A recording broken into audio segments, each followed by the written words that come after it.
Everything comes at a cost. Throughout our day, nothing is exactly free. There are just trade-offs. You want a great body? Well, you have to eat correctly and work out. You want to be academically inclined? Great, you have to read tons of books and spend hours on formal education and studying. Obviously, there are other ways to get to these goals, but you get my point. Nothing is free. Let's first look at the history of trading. It all started out with bartering, which involved a direct exchange between two items. You give me this item, and in return, you can get that item. It was as simple as that. So if you want something in life, you have to give something else up. And the two most valuable forms of currency right now are time and money. Have you ever heard of the phrase "time is money" by Benjamin Franklin? So if that's true, based on the laws of math, that would mean that money is time.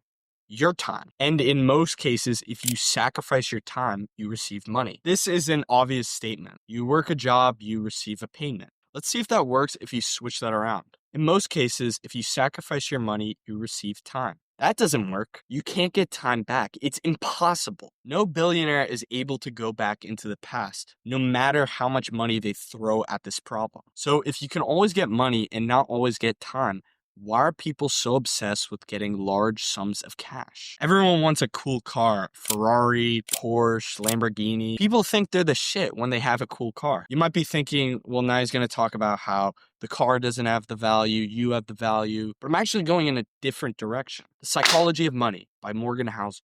The irony is that I rarely, if ever, looked at them, the drivers. When you see someone driving a nice car, you rarely think, wow, the guy driving that car is cool.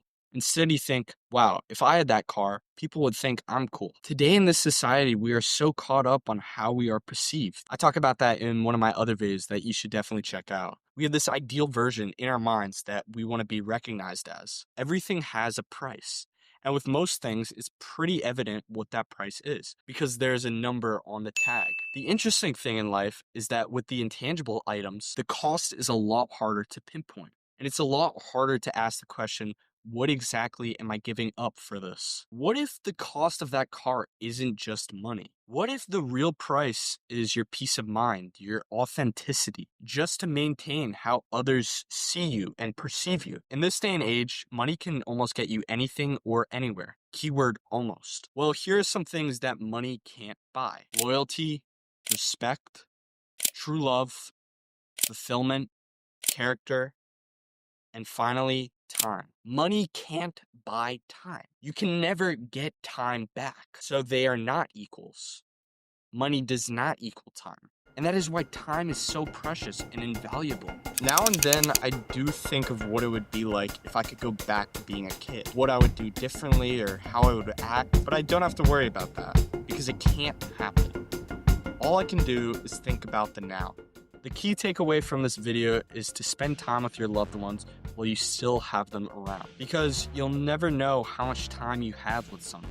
And in the end, it's not how you were perceived that matters, but rather who you were present with. All right, that's gonna end the video for you guys. I hope you liked it. Make sure to like, subscribe, share this with everyone you know. And yeah, give me any suggestions in the comments.